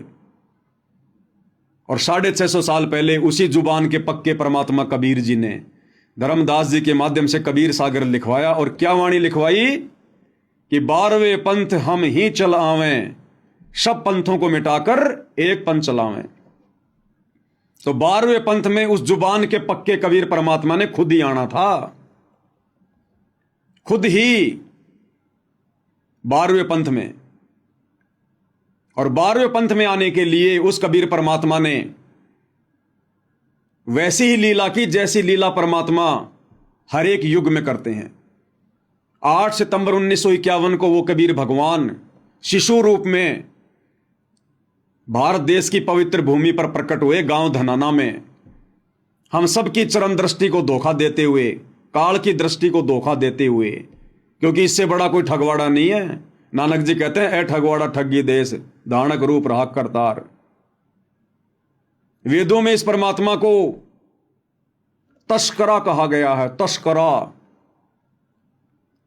आंखों में धूल झोंककर अपना कार्य सिद्ध करने वाला।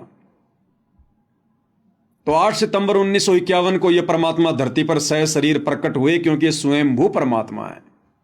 ना सतगुरु जननी जने जाके माना बाप, पिंड ब्रह्मण से रहित है ना वहां तीनों ताप। सतगुरु कभी किसी मां से जन्म नहीं लेता।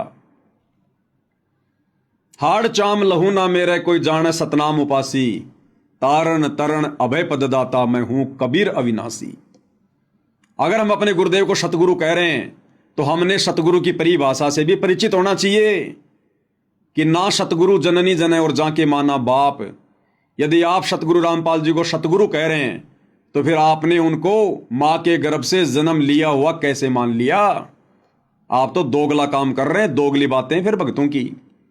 एक तरफ तो गुरु को सतगुरु कह रहे हैं और फिर उनको मां के गर्भ से जन्म लेकर आया हुआ 2 कोटि का जीव भी समझ रहे हैं और 8 सितंबर को उनका जन्मदिन मना रहे हैं अवतरण दिवस के नाम पर, और कह रहे हैं हमारे गुरु जी का जन्म हुआ, हमारे गुरु जी का जन्म हुआ। तो इस परमेश्वर ने लीला की आने की। और फिर जब वो निर्धारित समय आया 17 फरवरी 1988 का, उस दिन परमेश्वर ने आदरणीय राम देवानंद जी को, जिन्हें हम अपना दादा गुरु कहते हैं, उनको अपना मुंह बोला गुरु बनाया।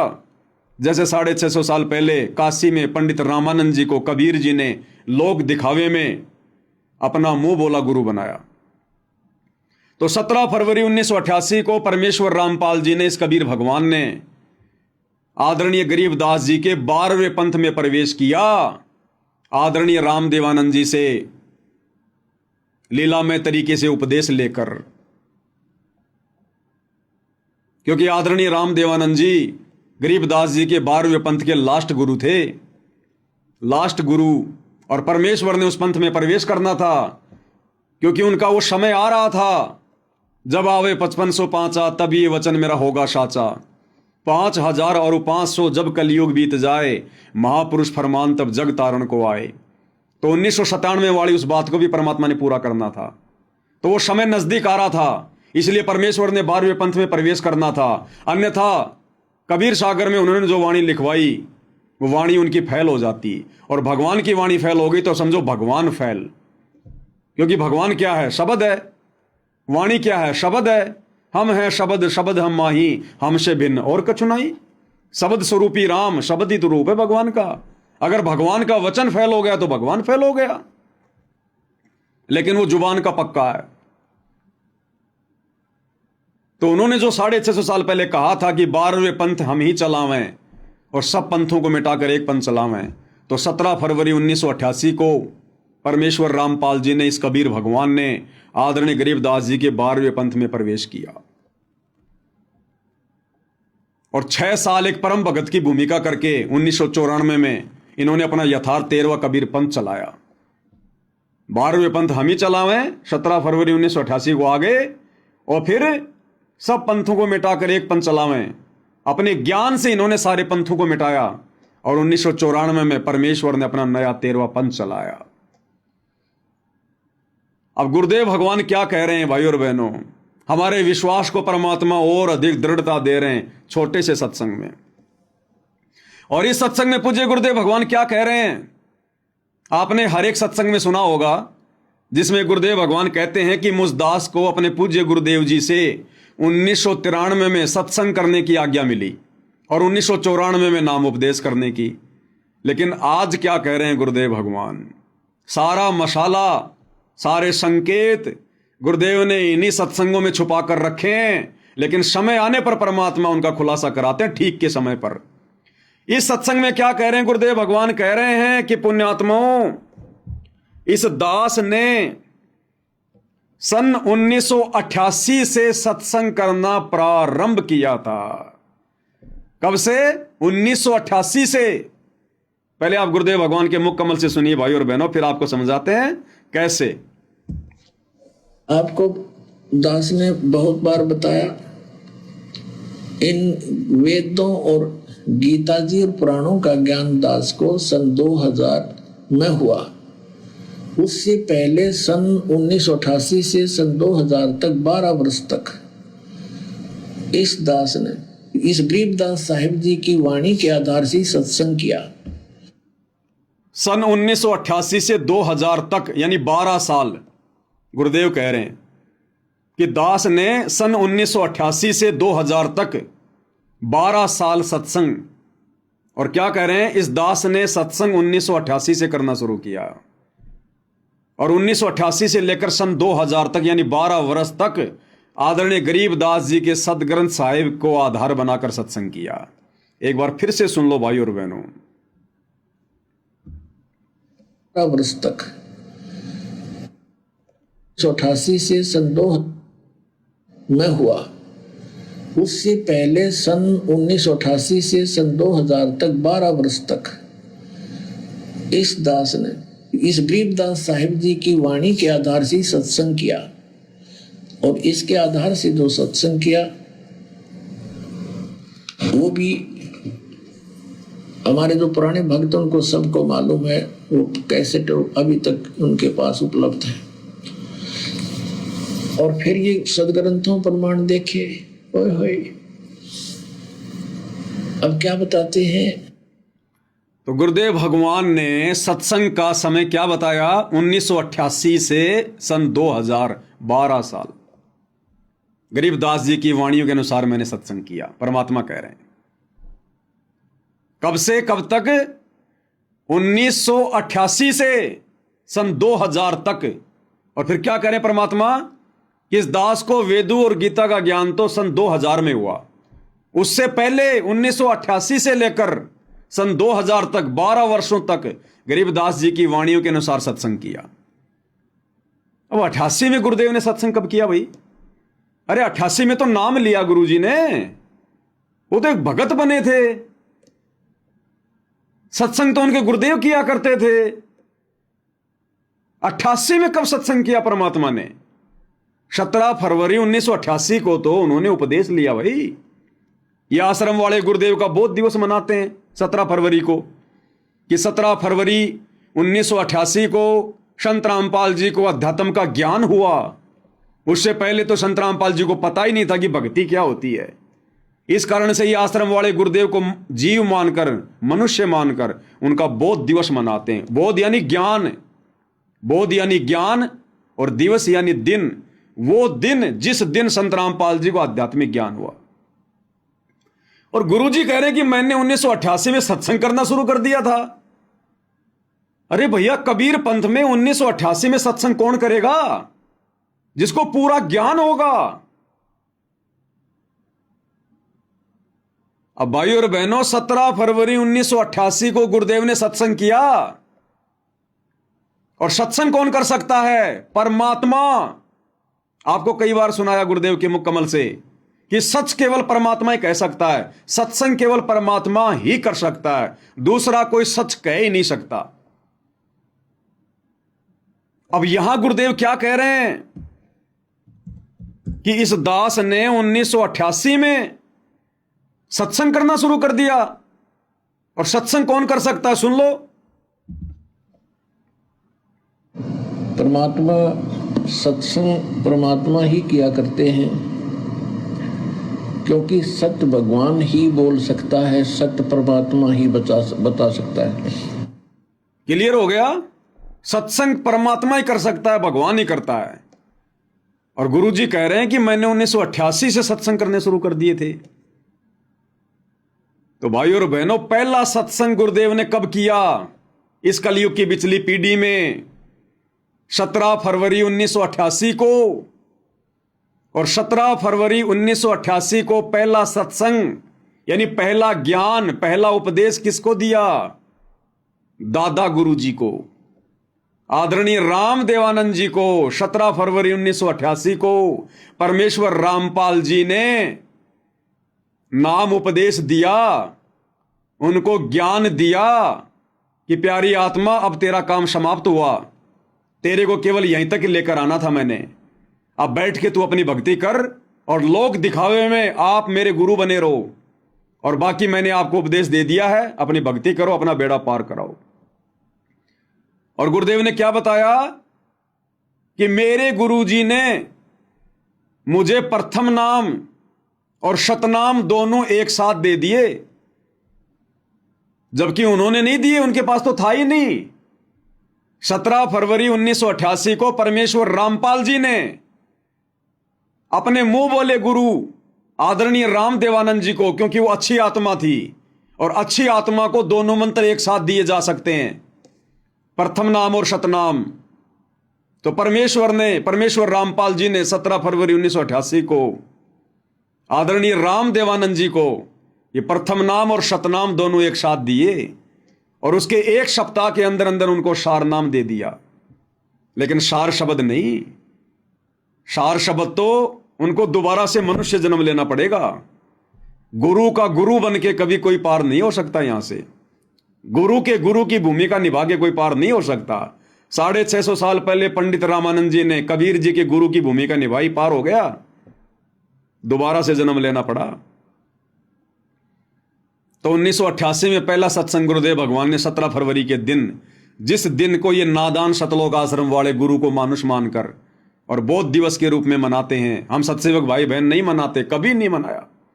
हम तो इनको भी मना करते हैं उल्टा कि क्यों मूर्खता कर रहे हो, कल को पछताना पड़ेगा। अरे जगत गुरु वो होता है जो पूरे संसार को ज्ञान दे, और जगत गुरु का कभी बौद्ध दिवस नहीं मनाया जाता। दूसरे से ज्ञान लेकर कभी कोई जगत गुरु नहीं बनता।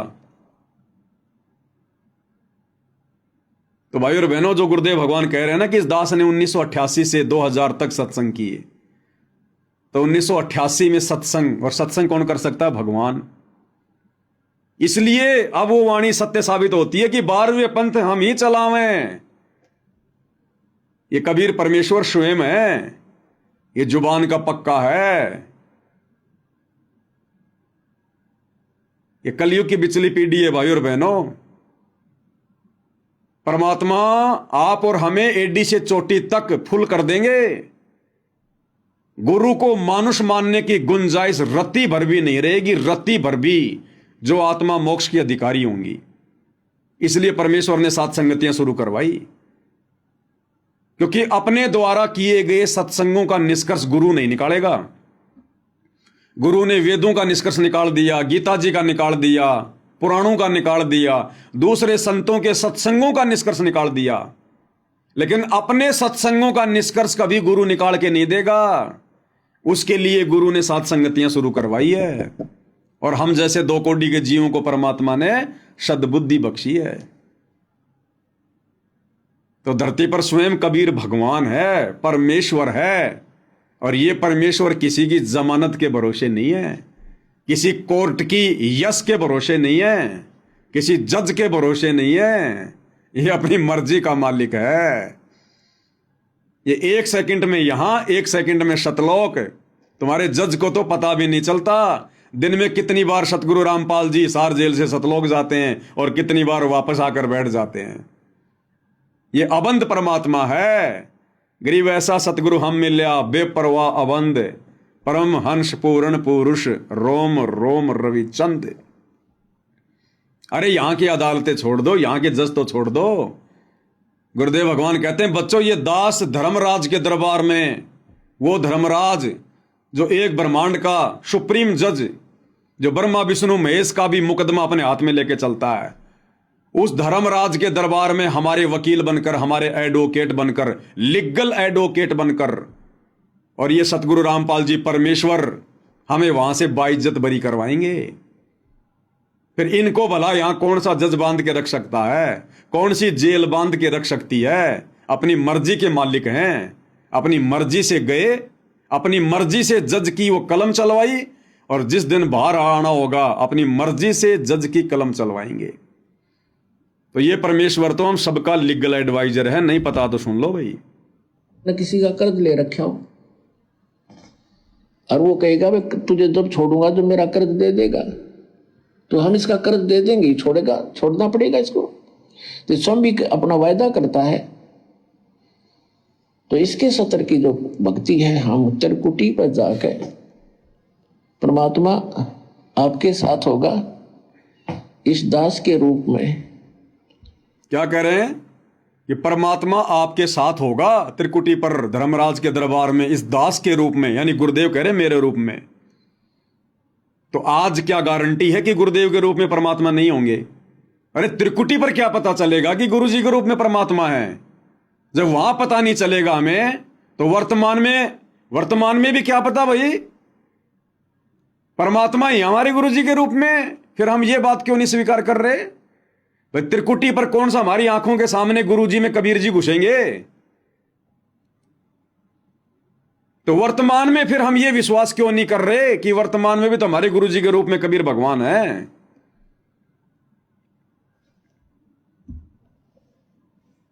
आपके सारे अकाउंट कराएगा।